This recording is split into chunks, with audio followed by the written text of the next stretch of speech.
ओम नमः सदेभ्यः। ओम नमः सदेभ्यः। ओम नमः सदेभ्यः।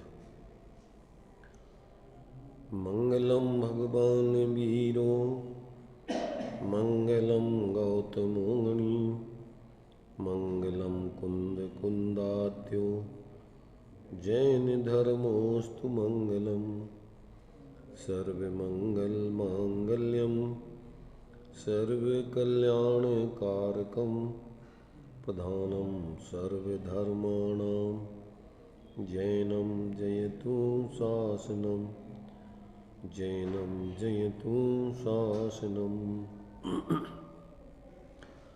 वन्दितु सर्वसिद्धे ध्रुवमचलमणोवंगदिं पत्ते मोक्षामि समय पाहुण मिणमो शुद्ध केवली भणिदम् नमः समय साराय स्वानुभूत्या चकाशते चित्स्वभावाय भावाय सर्वभावान्तरच्छिदे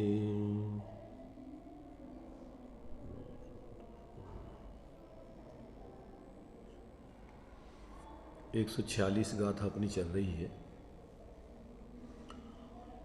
इस 146वीं गाथा में शुभाशुभ कर्म बिना किसी अंतर के भेद के बंध के कारण हैं, ऐसा यहाँ पर इस गाथा में आचार्य देव ने सिद्ध किया है।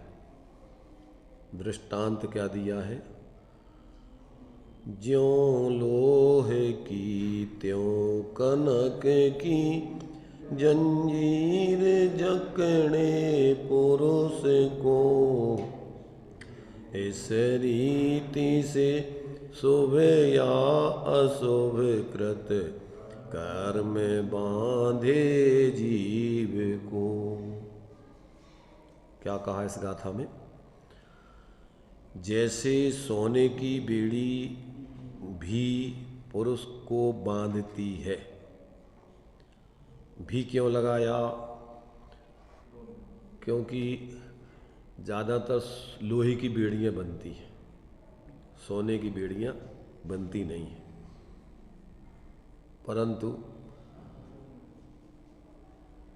सोने की बेड़ियाँ भी हो सकती हैं, होती हैं।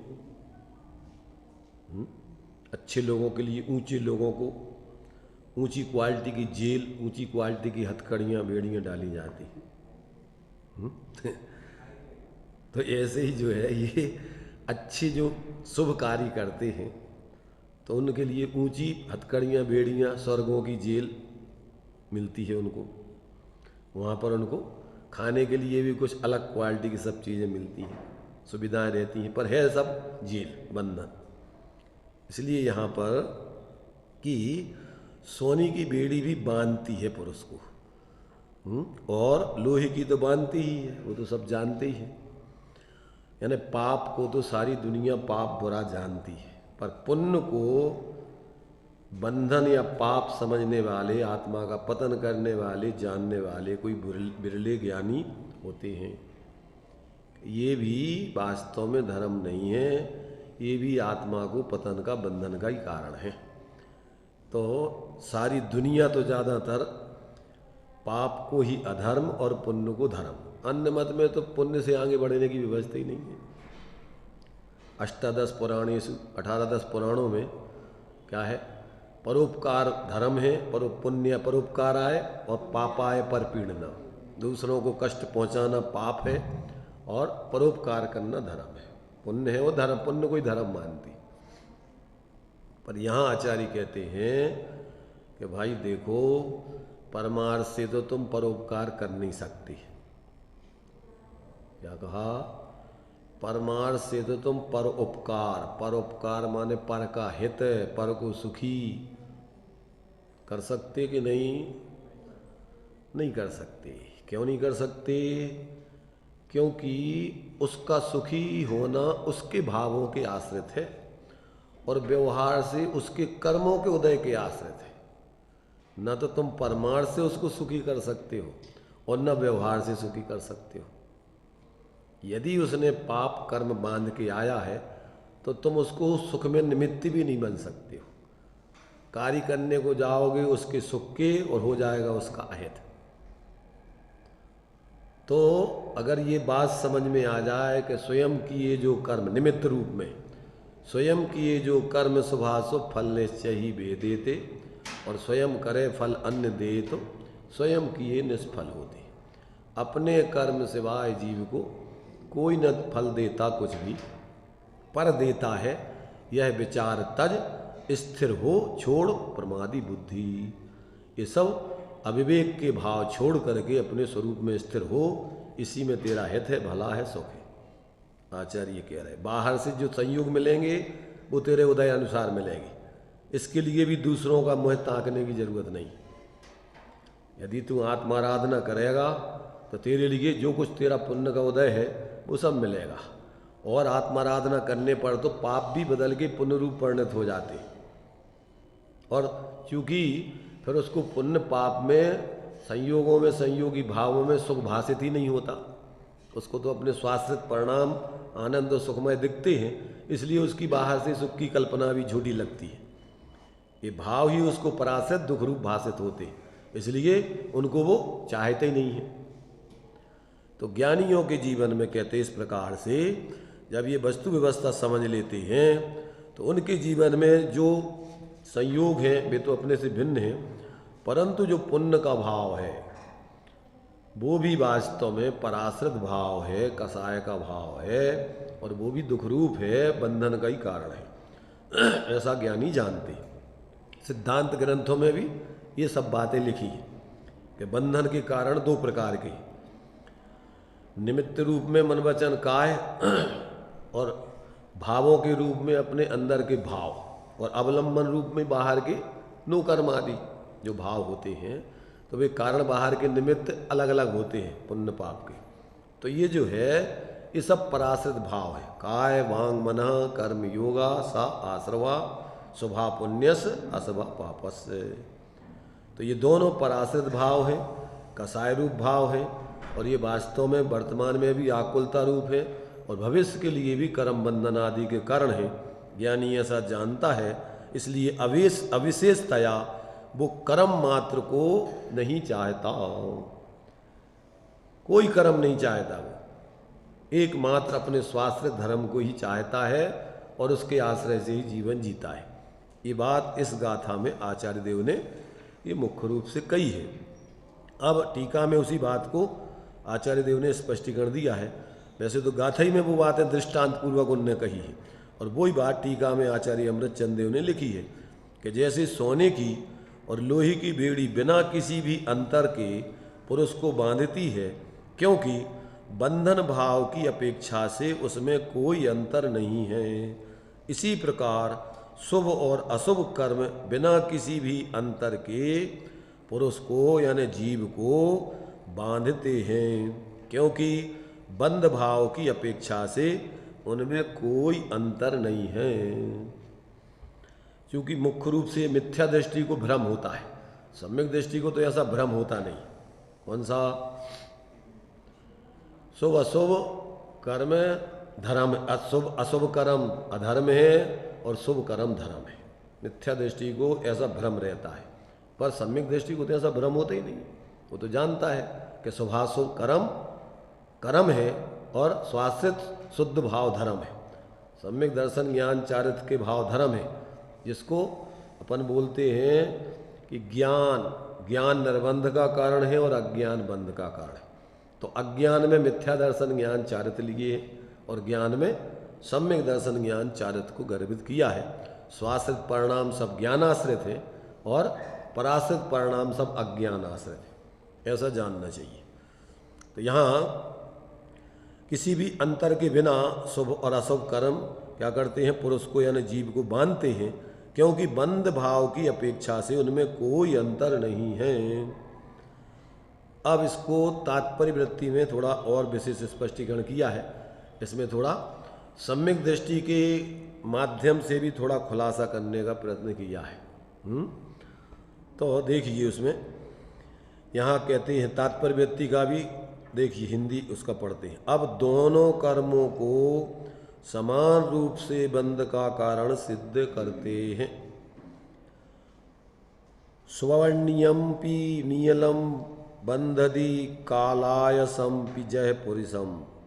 जिस प्रकार सोने की बेड़ी और लोहे की बेड़ी समान रूप से पुरुष को बांधती है, बंधति एवं जीवम स्वयं स्वहम व कदम कम्मम, उसी प्रकार ये दृष्टांत दिया है। अब ये सिद्धांत बता रहे, उसी प्रकार शुभ अथवा अशुभ रूप में किया गया कर्म समान रूप से जीव को बांधता है और कुछ विशेष उसका खुलासा करते हैं। भोग आकांक्षा निदान रूप से रूप, लावण्य, सौभाग्य, कामदेव, इंद्र, अहमेंद्र, ख्याति, पूजा, लाभ आदि के लिए जो शुभ व्रत, तपस्चरण, दान, पूजा आदि करता है, वह पुरुष छाछ के लिए रत्न को बेचने के समान जानना चाहिए। एक हेतु यानी एक तुम्हारी मूर्खता का दृष्टांत के माध्यम से खुलासा। दूसरा, राख के लिए रत्नों के समूह को जलाने के समान जानना। नंबर तीसरा, धागे के लिए रत्नों के हार को तोड़ने के समान जानना चाहिए। नंबर चौथा, कोदो माने एक बहुत सामान्य अनाज है ये। कोदों को बोने के लिए अगरु चंदन के वन को काटने के समान जानना, समान व्यर्थ ही व्रत आदि को नाश करता है।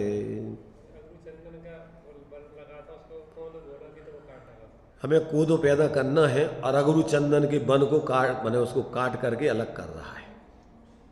तो जैसे ये सब गुरु माने सर्वोत्कृष्ट चंदन होता है, गुरु चंदन बहुत कीमती होता है।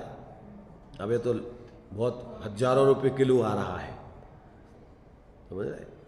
तो ये जो है जैसे मूर्खता के काम हैं, ऐसे ही कोई व्रत आदि को ग्रहण करके अथवा शुभ व्यवहार धर्म के कार्य करके और उससे ख्याति लाभ पूजा आदि चाहे, तो उनमें दौलत राम ये नहीं लगा ना, जो ये सब इसी बात को जो ख्याति लाभ पूजा आदि चाहे धर करे, विविध विध देह दाय स्वाध्याय दान आदि ये सब दिखे ना इसमें। तो क्या तपस्चरण व्रत दान पूजा सब कुछ जो कुछ भी कर रहा है वो काय के लिए कर रहा है, वो लौकिक प्रयोजनार्थ। टोडरमल जी के व्यवहाराभासी का प्रकरण पूरा लगा लेना। बाहर का कोई भी प्रयोजनार्थ अगर है और यहाँ तक कि वो धर्म बुद्धि से है, अगर लौकिक प्रयोजनार्थ है वो तो पापी भाव है। अगर उसको धर्म बुद्धि से ही कर रहा है कि ये धर्म है तो वो भी मिथ्यात्व के अंतर ही जाता है। तो ये जब तक जीव को ऐसे इन सब बातों का अंदर में ख्याल नहीं आता है तब तक वो अपनी आत्मा को वास्तव में दुख के मार्ग में ही लगाए रखता है, चतुर्गति संसार में ही भ्रमण कराता रहता है। वो अपनी आत्मा का हित नहीं साध सकता, उसे सुखी नहीं कर सकता। तो यहाँ पर कहते हैं कि जो लोग इस प्रकार से भोग के लिए धम्मम भोग निमित्तम, अज्ञानी का धर्म माने व्यवहार धर्म काय के लिए होता है, भोगों के लिए, और काय के लिए, ये ख्याति लाभ पूजा आदि चाहे। भोग के सब साधन है कौन से, रूप लावण्य सौभाग्य कामदेव इंद्र अहमेंद्र, ये सब भोगों की सामग्री है, यहाँ भोग मिलते हैं। और ये ख्याति पूजा लाभ आदि ये सब फिर अपनी बाहर में प्रसिद्धि आदि पाने का जो 7 प्रकार हम बोलते हैं ना, वो सब इसमें गर्भित हो जाएंगे।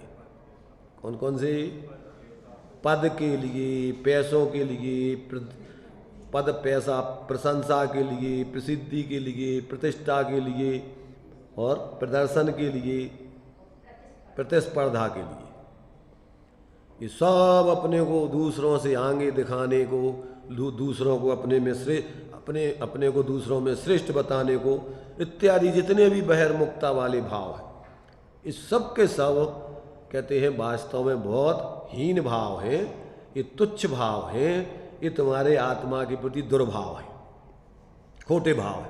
इससे तुम्हारी आत्मा का कल्याण होने वाला नहीं है। जब तुम्हें तत्व ज्ञान हो जाएगा तो सब जीव जब तुम्हें एक समान देखेंगे स्वरूप से, तो किससे तुम अपने को बड़ा दिखाना चाह रहे? कैसे बड़ा दिखाओगे? और दूसरा व्यक्ति तुम्हारी कल्पना से वो तो नहीं तुम्हें मान लेगा, बल्कि तुम्हें नीचा मानेगा। जो व्यक्ति अपन लोक में मानते हैं कि मांगता है उसको कोई देता नहीं, और जो नहीं मांगता है उसको लोग मना के देते। घर में भी अपन देखो, जो बच्चा बिल्कुल चुपचाप रहता है, ज़्यादा बोलता नहीं है, कुछ अपेक्षा नहीं रखता है, सब लोग उसको मना के बेटा खा ले खा ले खा ले, वो कहे हमें नहीं खाना, नहीं खा ले, थोड़ा तो खा ले। और जो कहे जो दे दो, चल अभी दिया था, बैठ शांति से। तो लोक में भी बिन मांगे मोती मिले, मांगे मिले न भीख। दूसरे नीति के लोग भी बोलते हैं, रही मन बेनर मर चुके, जे नर मांगन जाए। अब भी दूसरी बात है, उनके पहले वे मरे, वे तो उनके लाने हैं कि वे अविवेक पूर्वक, मान लो परेशानी, सामने वाला वास्तव में परेशानी में है, मुसीबत में है, और अपनी एक प्रकार से अपनी इज्जत को वो एक तरफ रख करके, और फिर भी वो अपने दीनताहीनता करके तुम्हारे सामने आके कुछ कह रहा है, और फिर तुम उसकी स्थिति को देखकर उसका संयोग नहीं करो, तो तुम उससे भी ज़्यादा गए बीते हो। ये उसके लिए नहीं है कि जिनका धंधा है, जिनका लौकिक स्वार्थ है, जो सिर्फ अकेले अपनी ख्याति पूजा लाभ के लिए सब नाटक करते रहते हैं। इसलिए ये उनके लिए है कि जो वास्तव में जिनको जरूरत है, आवश्यक है, और वो एक प्रकार से अपना स्वाभिमान बेच करके भी आपसे कुछ कह रहे, और फिर आप उसका सहयोग ना करें, तो तुम उससे भी ज़्यादा गए बीते हो। तो यहाँ पर अपने लिए इन सब बातों को जो अपन समझ लेंगे तत्व ज्ञान पूर्वक, तो अपने जीवन में कोई नाटक नहीं होगा, बनावटी दिखावटी जीवन अपन नहीं कर पाएंगे। धर्म के नाम पर ना अपने को ठगेंगे, ना दूसरों को ठगने के निमित्त बनेंगे। और दूसरे को ठगने के निमित्त तो जब ही बन सकते जब सामने वाला मूर्ख हो। समझदार व्यक्तियों को कोई नहीं ठग सकता है। कबीरदास जी ने एक छंद दिया है इस संबंध में, नदी नीर अरु मूर्ख धन हर कोई हर लेत, और धन्य विवेकी कूप को गुणमिन बूंद न देत। क्या लिखा? नदी नीर अरु मूर्ख धन हर कोई हर लेत। क्या अर्थ हुआ? नदी में अगर पानी कोई भी जाके भर ले आए, कैसे भी उसको उपयोग करे, उसका अपव्यय करे, कुछ भी करे। और मूर्ख धन, मूर्खों के लिए कोई भी ठग ले जाए, कोई भी उससे पैसा ले जाए, कुछ भी झूठ बोल के, बदमाशी करके, बेईमानी करके, और उसको बुद्धू बना दे। तो कहते हैं नदी नीर अरु मूर्ख धन हर कोई हर लेत, और धन्य विवेकी कूप को, धन्य है उस विवेकी ज्ञानी व्यक्ति को, समझदार को, और धन्य उस कुएं को। गुण माने होता रस्सी, पात्र, योग्यता। ऐसे ही विवेकी व्यक्ति, जैसे कुआ जो है, तुम्हारे पास पात्र होगा, रस्सी होगी, योग्यता होगी, और जितनी पात्रता है तुम्हारे अंदर उतना ही पानी देगा, एक बूंद ज्यादा नहीं देने वाला है। ऐसे विवेकी व्यक्ति क्या करता है? पात्रता अनुसार तुम्हारा संयोग करेगा। बिना पात्रता के जबरदस्ती कोई तुम लेना चाहो उससे एक पाई एक बूंद देने वाला नहीं है। तो ये जो है, ये जो ठगाई हो सकती है तो किनके साथ? मूर्खों के साथ, समझदारों को नहीं। और मूल में तो परमार्थ से तुम दूसरों को नहीं ठगते हो, उसके तो पाप का उदय होगा, तो जो कुछ भी उसको जाना होगा जाएगा। धन्य विवेकी माने समझदार व्यक्ति को, और कूप माने कुएं को। गुण माने होती रस्सी, और गुण माने होती तुम्हारी पात्रता, अच्छाई, तुम्हारे अंदर की योग्यता। गुण बिन बूंद ना देत, एक बूंद कुआ नहीं देता, और एक पाई एक पैसा जो है समझदार व्यक्ति नहीं देता किसी को फालतू। तो ये अपन को जब मोक्ष के मार्ग में व्यक्ति चलता है तो उसका जीवन बड़ा संतुलित होता है, निश्चय व्यवहार का उसके जीवन में सुमेल बनता है। इसलिए मूल में तो वो अपने स्वरूप के आश्रित ही धर्म मानता है, उसी में सुख है, अपनी सामर्थ्य प्रमाण उसको जीता है, और जितनी अभी अस्थिरता रहती है तो उसमें विवेक रख करके जीता है। जीवन में उसके संयोग हैं, संयोगी भाव हैं और स्वभाव है, तीनों चीज़ें हैं। तो तीनों में उसका भेद विज्ञान बरतता है। संयोगों को पर के खाते में डालता है, संयोगी भावों को आश्रव के खाते में डालता है और स्वभाव को अपने खाते में लेता है। उसके ज्ञान में निरंतर स्वभाव की ऊर्ध्वता होती है, संयोग और संयोगी भावों की ऊर्ध्वता नहीं होती। जानता है संयोगों को और अपनी भूमिका अनुसार गुणस्थान प्रमाण अपने आश्रव भावों को भी जानता है। तो आगे देखिए उसका खुलासा किया है। तो इस प्रकार से कहते हैं कि जो अविवेकी व्यक्ति है वो इस प्रकार के जो 4 दृष्टांत दिए हैं। कौन से? कि जो व्यक्ति क्या करता है कि भोग आकांक्षा निदान रूप से क्या करता है, रूप को, लावण्य को, सौभाग्य को, कामदेव आदि पद या इंद्र पद या अहमेंद्र पद या ख्याति, पूजा, लाभ आदि के लिए जो व्रत, तपस्चरण, दान, पूजा सब लगा लेना, स्वाध्याय, सब जो कुछ भी है व्यवहार धर्म आदि करता है, वह पुरुष छाछ के लिए रत्न को बेचने के समान जानना, राख के लिए रत्नों के समूह को जलाने के समान जानना, धागे के लिए हार, रत्नों के हार को तोड़ने के समान जानना, और कोदों के लिए, बोने के लिए अगरु चंदन के वन को काटने के समान व्यर्थ में ही व्रतादिक को नाश करता है। क्या करता है? उन व्रतादिकों को नाश करता है, उनकी उपयोगिता खत्म करता है, उनका वास्तविक प्रयोजन नहीं समझता है। तो किंतु दूसरी बात, किंतु जो शुद्धात्म भावना को लिए और शुद्धात्म भावना की सिद्धि के लिए 2 प्रकार का व्यवहार होता है। कौन सा? शुद्धात्म स्वरूप के लिए, अपने स्वरूप की साधना के लिए और स्वरूप की साधना को लिए, गुणस्थान प्रमाण स्वरूप की साधना के साथ उसके बाहर में व्यवहार भी विवेक पूर्वक होता है। जो उत्कृष्ट साधक होगा उसके पूर्ण महाव्रत आदि होंगे, जो मध्यम साधक होगा उसके एक देश आदि व्रत होंगे, जो जघन्य श्रावक होगा उसकी सम्यक दृष्टि पूर्वक, उसकी सम्यक अविरत दशा में भी वो सम्यक विवेक पूर्वक जी रहा होगा। तो तीनों प्रकार के अंतरात्मा है।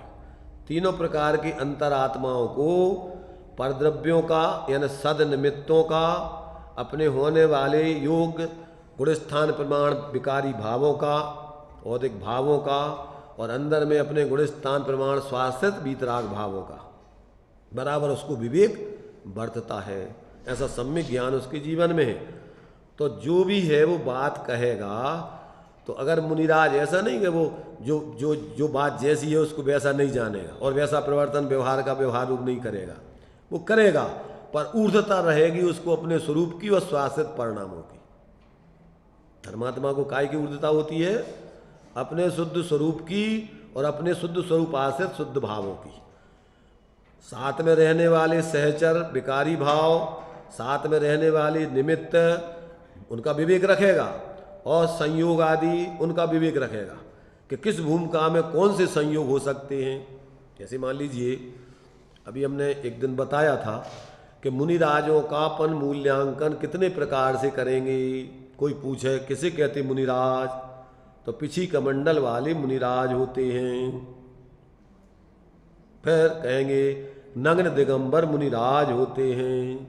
फिर कहेंगे 28 मूलों का पालन करने वाले मुनिराज होते हैं। फिर कहेंगे रत्नत्रय की आराधना करने वाले मुनिराज होते हैं। फिर कहेंगे शुद्ध उपयोगी अपने शुद्ध स्वरूप की आराधना करने वाले मुनिराज होते हैं। कितने प्रकार के मुनिराज होते हैं? एक ही मुनिराजों को 5 तरीके से कहा गया है। जब आपको पूरा मुनिराज का स्वरूप बताना है तो किन संयोगों में मुनिराज रह सकते हैं, ये भी विवेक होना चाहिए। मुनिराजों के साथ पिछी कमंडल के अलावा कोई परिग्रह नहीं होता। मुनिराज 28 मूल के दायरे में व्यवहार प्रवृत्ति करते हैं। मुनिराज बाहर से नग्न दिगंबर होते हैं, कोई भी एक तन पे उनके धागा भी नहीं होता है, और अंदर में वो अपने एकत्व विभक्त आत्मा की श्रद्धा ज्ञान लीनता रूप 3 चौकड़ी कसाय के अभाव रूप वितरागता की साधना करते हैं, और अभेद दृष्टि से उन 3 एक आत्मा की आराधना करते हैं। 28 मूल गुण में क्या क्या रह गया?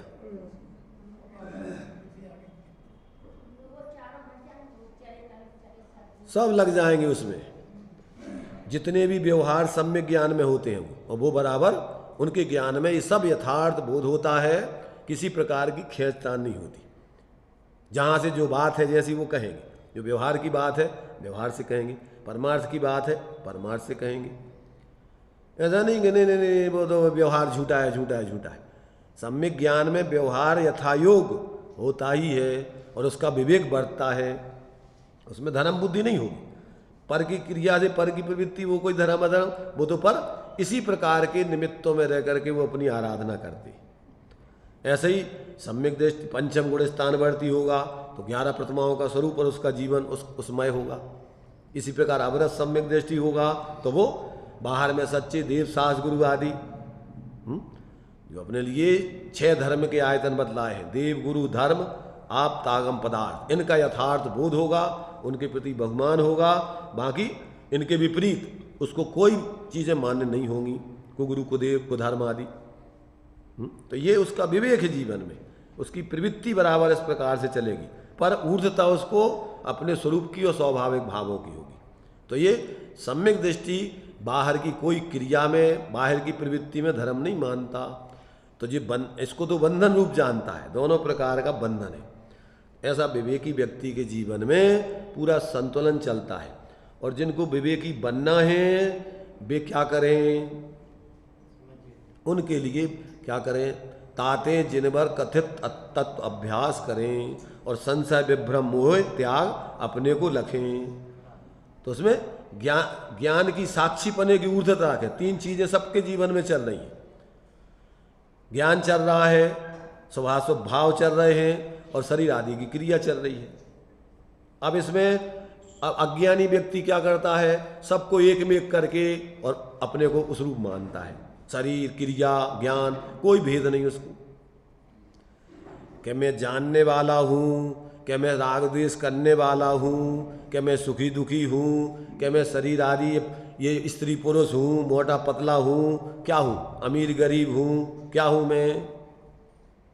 जिसको अभी ज्ञानी बनना है तो उसको तत्वों का निर्णय करके कि ये संयोग ये मैं नहीं हूँ, ये संयोगी भाव मेरा स्वभाव नहीं है, ये आश्रव भाव है और मैं तो जानने के स्वभाव वाला हूँ। तो चेतन को है उपयोग रूप, चिन्ह मूरत बिन मूरतन रूप, पुद्गल नव धर्म अधर्म काल, इनते न्यारी है मेरी चाल। अब ताको ही अपना स्वरूप जान, बुद्धिपूर्वक अभी इसको ये निर्णय करना पड़ेगा। अगर मिथ्यात्व का त्याग करके सम्यक दृष्टि बनना है तो काय का अभ्यास करें, ज्ञान अभ्यास करें, सविकल्प दशा में ज्ञान अभ्यास करें और अंदर में निर्विकल्प होकर स्वरूप का अनुभव करेगा तो वो निर्विकल्प ज्ञान अभ्यास ज्ञान स्वरूप आत्मा का अनुभव करे। जिस भांति प्रज्ञा छेनी से पर से विभक्त अपने को पर को पहले बुद्धिपूर्वक निर्णय करो और फिर अपने को अपने रूप अपने ज्ञान में ग्रहण करके निर्विकल्प अनुभव करो।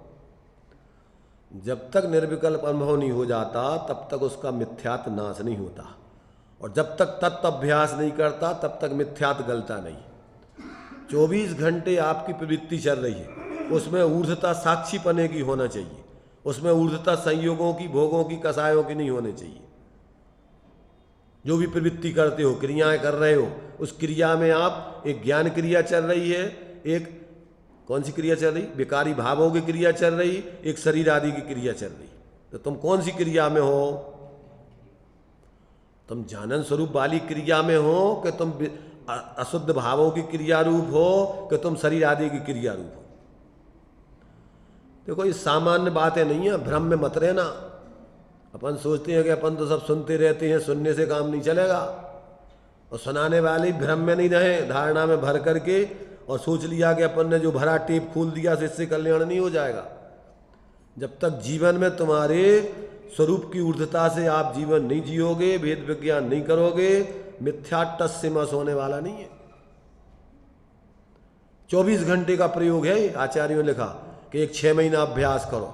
हे भाई मेरी बात मानो, काय को अभ्यास करने, काय को अभ्यास करने, तत्व अभ्यास, ज्ञान अभ्यास, बार बार बार बार जो जैसा है उसको जान के, पर को पर के खाते में, आश्रव आदि को अपने दुख रूप और अपने स्वरूप को ही अपना स्वरूप जानकर उसी की बार बार उस तरफ झुकना। बिना तत्वाभ्यास के मिथ्यात गलता नहीं है। आप बाहर में कितनी क्रियाएं करते रहो, लाखों का दान दे दो, बाहर में वेश धारण कर लो, व्रत उपवास करो, कुछ भी करो, उससे कोई मिथ्यात को कोई अंतर पड़ने वाला नहीं है। जब तक आप ज्ञान की ऊर्ध्वता से तत्वाभ्यास करते हुए नहीं जियोगे, तब तक आपका मिथ्यात गलेगा नहीं, और फिर अभेद स्वरूप का मुख्य करके निर्विकल्प होकर अनुभूति किए बिना मिथ्यात टलेगा नहीं। ये अपन को प्रत्येक व्यक्ति को जिसको अपना हित करना है, किसी को बताने की जरूरत नहीं है। ये अभ्यास बाहर में दिखाया नहीं जाता है। क्रियाएं तो बाहर में ज्ञानी अज्ञानी की दोनों की एक जैसी होती दिखेंगी, पर अंदर में, अभिप्राय में और अंदर के उसके भावों में धरती आसमान का अंतर होता है। कार्य बाहर में सबके वही दिखेंगे। खाने पीने में कोई तो ऐसा नहीं लगेगा कि वो कोई तुम सम्यक दृष्टि कोई अलग से खाएगा, वो भी हाथ से मुंह में डाल के कोर खाएगा, चबाएगा, सब करेगा, और मिथ्या दृष्टि भी खाएगा, पर अंदर में अभिप्राय में, परिणामों में अंतर रहेगा। एक उसमें एकत्व बुद्धि रस लेके खाएगा, एक भेद तत्व ज्ञान पूर्वक खाएगा कि भैया ये खाने का भाव राग भाव है, और ये शरीर का माने ग्रास का उठाना आना जाना ये सब पर का कार्य हो रहा है, और अपना उसमें जानने का कार्य हो रहा है। अब विवेक पूर्वक अपन शरीर में दे रहे कि नहीं, ये अपने अंदर ज्ञान होना चाहिए। आसक्ति से खा रहे क्या, ज्ञान पूर्वक दे रहे, ये तुम्हारे सब परिणामों के ऊपर निर्भर है। व्यक्ति की एक एक क्रिया से पता पड़ता है कि इस व्यक्ति के अंदर कौन सी परिणति चल रही। उसके खाने से पता पड़ जाएगा कि ये व्यक्ति विवेकी है कि मूर्ख है, आसक्त है कि अनासक्त भाव से खाता है। पड़ता नहीं पड़ता, पता देख करके पता पड़ता है कि ये व्यक्ति कौन सी क्वालिटी का है। बाहर से ही तो अपन समझेंगे। सदा सुखदास जी ने तो रत्नगण शराब के 4 में लिया ही कि अपन अंदर से तो उसकी क्रिया बोलने से, बाहर की क्रियाओं से तो पता पड़ता है कि ये मूर्ख है, ज्ञानी है, अज्ञानी है। कैसे पता पड़ेगा? उसके विचारों से, उसकी प्रवृत्ति से ही तो पता पड़ेगा। तो ये जो है यहाँ पर जो है कहते हैं कि किंतु जो शुद्धात्म भावना की सिद्धि के लिए और शुद्धि को लिए, शुद्धात्म भावना की शुद्धि को लिए और सिद्धि के लिए बहिरंग व्रत तपस्या दान पूजा आदि करता है, वह परंपरा से मोक्ष को प्राप्त करता है, ऐसा भावार्थ जानना चाहिए। परंपरा माने क्या? क्रम से अपनी स्वरूप सन्मुखता करके, संपूर्ण पराश्रय का अभाव करके और स्वाश्रय को प्रकट करके, और ऐसे मोक्ष मार्ग और मोक्ष को प्राप्त करता है। उसका प्रयोजन परमार्थ के लिए कर रहा है वो। और देखो, परमार्थ के लिए में अकेले कहने से नहीं, इस तरीके से करेगा जिस तरीके से परमार्थ सद रहा है कि नहीं, ये भी देखेगा। देखो, अपन कोई भी कार्य देखो, लोक में जो समझदार व्यक्ति होता है, जैसे मान लीजिए किसी व्यक्ति को अपने लड़की की शादी करना है, लड़के की शादी करना है। अब उसको देखा कि अपने लड़के लड़की की शादी योग्य कौन सा घर है, कौन सा वर है, कौन सी वधू है, ये सब पहले जानकारी करेगा कि नहीं करेगा। अब उसने समझ लिया कि ये ठीक है, ये वर अपनी वधू के लिए, अपनी लड़की को ठीक है, अथवा ये लड़की अपने लड़के के लिए ठीक है, ये घर ठीक है। पहले ये देखा जाता था कि नहीं? सब अभी भी तो अविवेक से अगर करे तो पागल बन के वो एक अलग चीज़ है।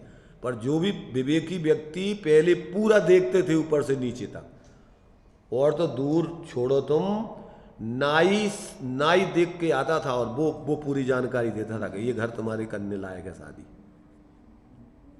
नाई बहुत चतुर होते हैं, उनमें 36 गुण बतलाए।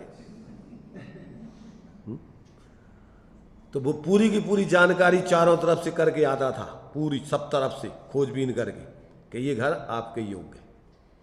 और उस नाई के कहने पर जो है शादियां हो जाती थी। सर्वांगीण बराबर वो विवेक पूर्वक विश्वास पात्र व्यक्ति होता था। तो मतलब ये है कि जो कार्य अपन को करना है और जिसके लिए करना है, क्या वो कार्य किस तरीके से किया जाए जिससे वो कार्य हो, ये सारा का सारा अपन देखते हैं कि नहीं। अब जब अपन उसके घर जाएंगे तो अब जिस तरीके से वो व्यक्ति राजी हो जाए उस तरीके से अपन व्यवहार करेंगे। अब वो कहेगा देखो भैया कि हम जो है अपनी लड़की को तुम्हारे यहाँ नहीं ला सकते, यहाँ यहीं ला करके तुम्हें अपने लड़के की शादी करना पड़ेगी। तो क्या होगा? अब दोनों देखेंगे एक दूसरे को राजी करने के, देखो यार ऐसा है तुम्हारा उधर लाएंगे, बहुत झंझट है, ऐसा करो कि ना हमारे इधर ना तुम्हारे इधर करो, जिसमें अपन दोनों को सुविधा हो जाएगी, दोनों को संतुष्टि हो। ऐसे स्थान पर अपन कर लो कि जिसमें ना तुम्हें परेशानी हो ना हमें। क्यों कि अब रिश्तेदारी कर रहे हैं तो ऐसा नहीं कि अपना स्वार्थ तुम भाड़ में जाओ, तुम्हारा जो कुछ हो हम तो अपना स्वार्थ साधेंगे। ये नहीं देखा जाएगा। क्या देखा जाएगा कि जिसमें भैया अपन दोनों को कोई परेशानी ना हो, ऐसा अपन कार्य कर ले। और वो अपना जैसे तरीके से अपना काम बने वैसी प्रवृत्ति करेगा। ऐसा नहीं है कि हटाकर ऐसे कुछ भी खिंचाता नहीं करता है। ऐसे ही धर्म के क्षेत्र में जिस व्यवहार प्रवृत्ति से अपना मिथ्यात्व गले, अपना मिथ्यात्व टले, इस तरीके से वो प्रवृत्ति करता है, इस प्रकार से विचार करता है, इस प्रकार स्वाध्याय करता है, इस प्रकार पूजन करता है, इस प्रकार दान आदि देता है, सारे व्यवहार के कार्य काय के लिए है? उसके परमार्थ के लिए और परमार्थ को लिए। अगर जिसके अंदर परमार्थ है तो हमारा परमार्थ बाधित ना हो जाए। जैसे मान लीजिए जिसके जीवन में धर्म आ गया तो उसके ऐसा समझो कि जिसके गर्भ में बच्चा आ गया है, तब उस माता को कैसा जीवन जिएगी, वो कैसा चलेगी फिरेगी, खाएगी पिएगी। अब विचार करो, जो जिसके अंदर अपने अंदर आत्मा का अनुभव हो गया, उस आत्मा को पूर्ण करना है। माने एक प्रकार से समझ लो कि परमात्मा गर्भ में आ गया, आत्मानुभूति हो गई, माने परिणति में परमात्मा अब आ गया गर्भ में। अब उसकी पूर्णता करना है, उसका जन्म माने पूर्ण स्वरूप में लीन होकर परमात्मा सा प्रकट करना है। तो कैसा जीवन जिएगा आप? वो जिस तरीके से गर्भ में पलने वाला बच्चा परेशान माने किसी प्रकार बाधित ना हो, उसकी वृद्धि हो और उसकी सुरक्षा रहे, इस तरीके से खाना पीना चलना फिरना बिल्कुल सेम, यही समझ लेना धर्मात्मा का जीवन। जितना जितना बच्चा बढ़ता जाएगा उतना उतना उसका जीवन और बिल्कुल बाहर से काम छूटते जाएंगे। जब अंतिम स्थिति आएगी सब काम छोड़ देगी वो। अरे यहाँ तक बतलाया कि मुनिराजों को भी अगर 5 महीने के बाद फिर गर्भवती महिला से भोजन नहीं ग्रहण करती। क्यों? कि उसको परोसने में उसको परेशानी, बच्चे को तकलीफ होगी। तो मुनिराज ऐसे लोगों से भोजन नहीं करेंगे, इतना विवेक रखते हैं कि हमारे निमित्त से किसी को कोई तकलीफ नहीं होनी चाहिए। तो ये अपन को जब इस प्रकार का विवेक होता है तो धर्म का मार्ग तो सर्वोत्कृष्ट मार्ग है, वो तो परम विज्ञान का मार्ग है, सामान्य वैज्ञानिकता का मार्ग नहीं है। उसका जीवन कितना पवित्र होगा। तो ये इसी प्रकार अंदर में अपने स्वरूप की सिद्धि करना है, पूर्ण शुद्धि करना है, वृद्धि करना है, तो उसका जीवन किस प्रकार से संतुलित होगा कि जैसे अपन अपने स्वरूप से जुड़ जाएं और जुड़ करके पूर्ण उसी में लीन हो जाएं, सारा का सारा बाहर का आयोजन, उसका प्रवर्तन उसी प्रकार होता है। इसका नाम व्यवहार है। और जिसको स्वरूप का बोध ही नहीं, स्वरूप का लक्ष्य ही नहीं, स्वरूप का उसके जीवन जीने का कोई प्रयत्न ही नहीं और धारा प्रवाह कुछ भी कल्पनाएं करके जी रहा हो धर्म के नाम पर, वो काय का धर्मात्मा है। और कोई बाहर का प्रयोजन रख करके इन क्रियाओं कर रहा हो तो वो तो बता ही रहे 4 प्रकार से मूर्खता के लक्षण बताए। सुन लिए कि नहीं सुने? कौन कौन से? मानो छाछ के लिए काय को छाछ की, देखो यहां पर क्या दिया इन्होंने, जैसे हाँ रत्न को, हाँ छाछ के लिए रत्न को बेच रहा है, लेना है छाछ और रत्न बेच रहा है। और राख के लिए रत्नों के समूह को क्या कर रहा है, जला रहा है। और इसी प्रकार रत्नों के हार को काय के लिए तो धागा चाहिए है, तो रत्नों के हार को तोड़ रहा है। और कोदों के लिए अगुरु चंदन का जो है वृक्ष को काट रहा है। तो ये कितनी मूर्खता का काम है। इसी प्रकार जो व्यवहार धर्म के कार्य इस लौकिक प्रयोजनार्थ आदि करता है, वो सारे के सारे क्या है, ऐसी मूर्खता के काम है। परंतु जो जीव अपने शुद्धात्म भावना की सिद्धि के लिए, शुद्धि के लिए, वृद्धि के लिए ये सब व्रत आदि करता है, वो परंपरा से क्रम से अपने सिद्धि को अपने आत्मा के स्वरूप की सिद्धि करके, वृद्धि करके बढ़ाता जाएगा, और ये व्यवहार प्रवृत्ति धीरे धीरे छूटती जाएगी।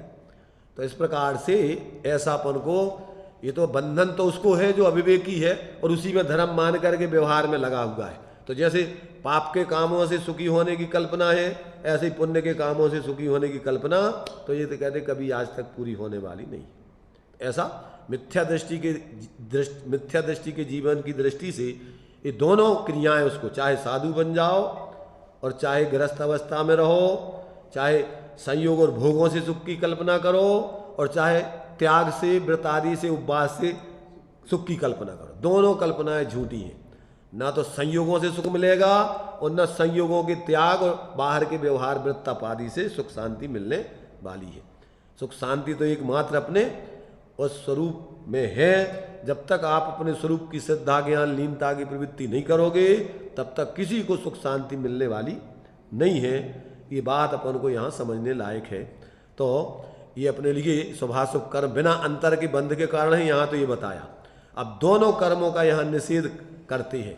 आगे की 147वीं गाथा दी है, देखिए इसको भी पढ़ते हैं।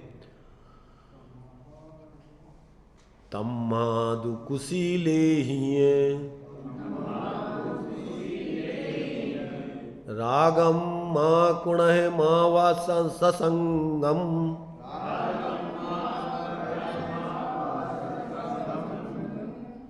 साहिणो हि विनाशो कुशील सत्संग रायण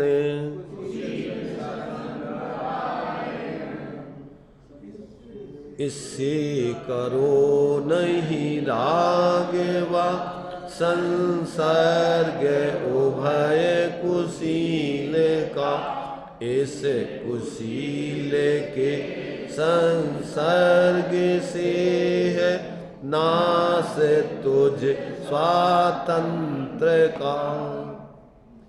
जो अपन बोलते हैं पराधीन सपने सुख नाही, कर विचार देखो मन माही। तो ये पराधीनता ही है दोनों में। कौन सी? शुभाशुभ भाव पराधीनता वाले भाव हैं। तो कहते दोनों का संसर्ग मत करो। क्यों? कि तेरी स्वतंत्रता का इससे नाश होता है। क्या होता है? आत्मा की स्वाधीनता इस शुभाशुभ कुशील भाव से नष्ट होती है, पराधीन भाव से नष्ट होती है। तस्मात् तु, इसलिए कुशीलाभ्याम, इन दोनों कुशीलों के साथ, रागम राग, मकृत मत करो, वा अथवा संसर्गम च, संसर्ग भी मत करो। इनमें राग मत करो, संसर्ग मत करो। और क्या नहीं करो? क्योंकि कुशील संसर्ग रागेण, कुशील के साथ संसर्ग और राग करने से स्वाधीना विनाशा, स्वाधीनता का नाश, अर्थात अपने द्वारा ही अपना घात होता है।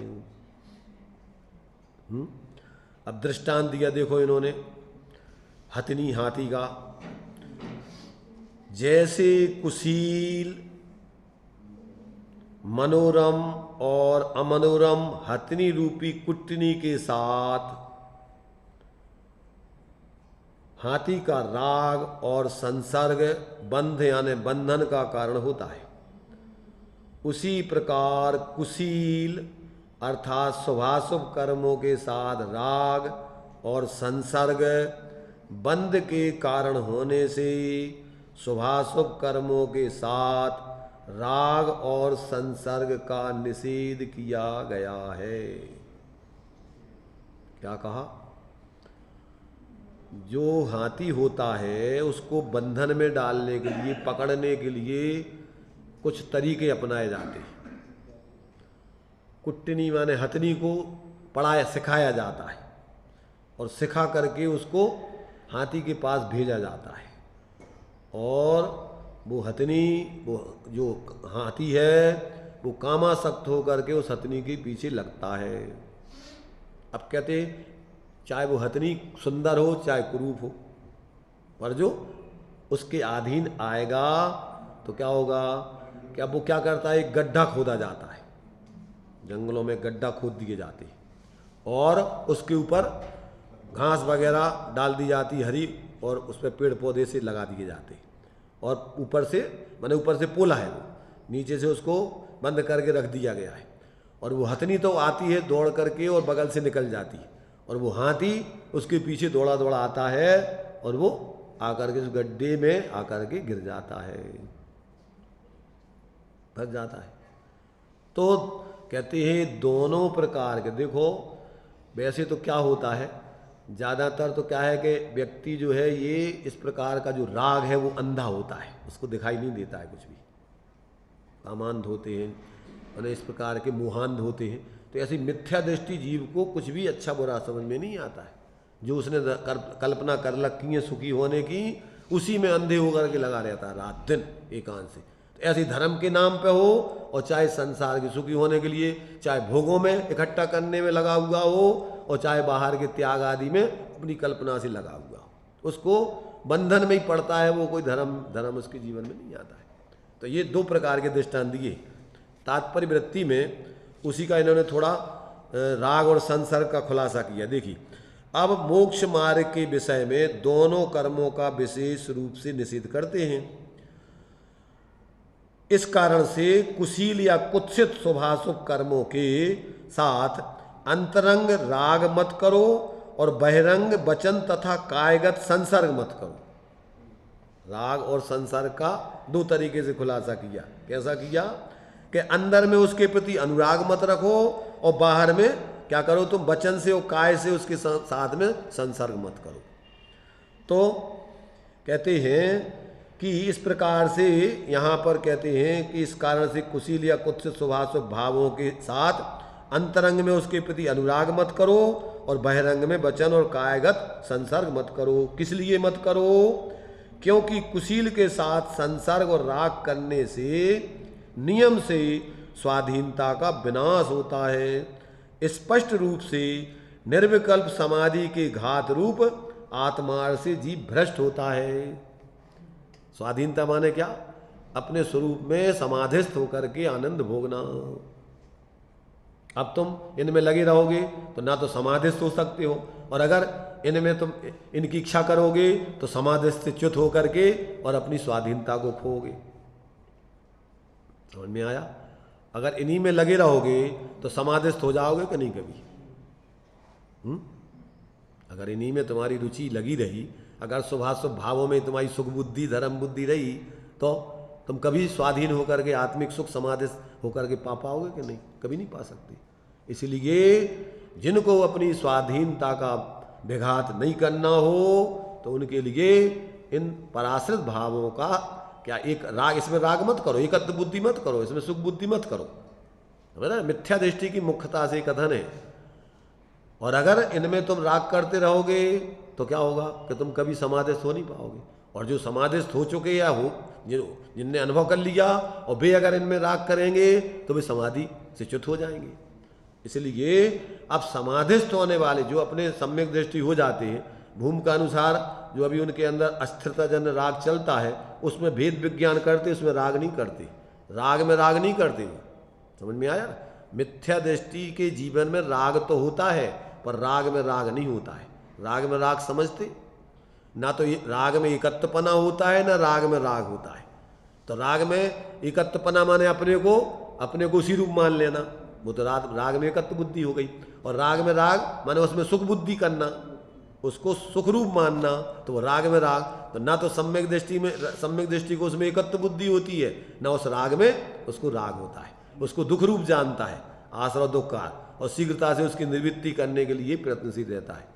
रागादि प्रकट जी दुख देन, अज्ञानी तो उसको सेवत गिनत चैन, और ज्ञानी क्या करते हैं? ज्ञानी क्या करते हैं? ज्ञानी तो आश्रव दुखकार घनेरे बुद्धिवंत तेने निर्वेरे, वो तो उससे निवृत्ति करने के लिए जागृत होकर के प्रवृत्ति करते हैं। वो किसी प्रकार ना तो उसमें एकत्व करते हैं ना उसमें राग करते हैं। इसलिए ज्ञानी व्यक्ति अंतरंग से ना उसमें राग करते हैं, ज्ञान करते हैं। उसका क्या करते हैं कि राग है, ये आश्रव है और राग आग है, उससे बच के रहना चाहते हैं और यथायोग पकड़ते भी हैं। तो ज्ञानी द्वारा पकड़ी हुई आग जलाने का विशेष कारण नहीं होती। तुमने देखा होगा गांव में जब पहले चूल्हों में आग जलती थी और बच्चों से जैसे बाप कोई बीड़ी बीड़ी पीते थे, बेटा थोड़ी सी अग्नि थोड़ी आग लाना, तो बच्चा अगर आग को लाता था अंगारे को पकड़ के, तो मालूम कैसे लाता था? हाथ में लेके, और उसको स्थायित्व तो नहीं होने देता। वो देखी कि नहीं देखी? कोई नहीं देखी होगी। उस पर स्थायित्व तो नहीं होने देता, इसलिए जलता नहीं है। हाथ में लेकर के आग ले जा करके उधर रख देता है वो, और अगर पकड़ के ले आओगे तो क्या होगा कि जल जाओगे। ऐसे ही साधक व्यक्ति किसी को अपने में एकत्व नहीं होने देता, उचकता रहता है वो। बार बार वहां से हट के अपने में डूबता रहता है, वहां से हटता जाता है। इसलिए कोई उसको बंधन विशेष नहीं होता। जितने अंशों में वीतरागता है उतने अंशों में तो संबंध जरा चल ही रहा है, और जितने अंशों में उसमें आसक्ति विशेष नहीं, इसलिए स्थिति अनुभाग ज़्यादा नहीं पड़ता, उसके अल्प संसार रहता है और उसका भी शीघ्रता से अपने स्वरूप की स्थिरता से अभाव कर देता है। तो इस प्रकार से ये अपन को इन गाथाओं में आचार्य देव ने ये पुण्य पाप क्या है वास्तव में, ये दोनों बंधन के कारण हैं। एक आंत से क्या है, ये वास्तव में एक ही कर्म के भेद हैं, दो रूप धारण करके आए हैं। इसमें ठगाया नहीं जाना चाहिए अपने लिए। वास्तव में अविशेष रूप से इनको कर्म जानना चाहिए। दुख के कारण राग आदि प्रगट जे दुख देन, राग आग दहे सदा ताते समामृत से ये, और चिर भजे विषय कसाय अब तो त्याग निज पद बेई। कहाँ रचो पर पद में न तेरो, पद यह क्यों दुख सहे, अब दौल हो सुखी स्वपद रच, दाव मत चूको अवे। इस प्रकार से ये दो गाथाओं का अपन ने जो है स्पष्टीकरण यहाँ पर कर लिया संक्षेप में। आगे क्रम से और भी ये इसका विशेष 19 गाथाओं में खुलासा चले।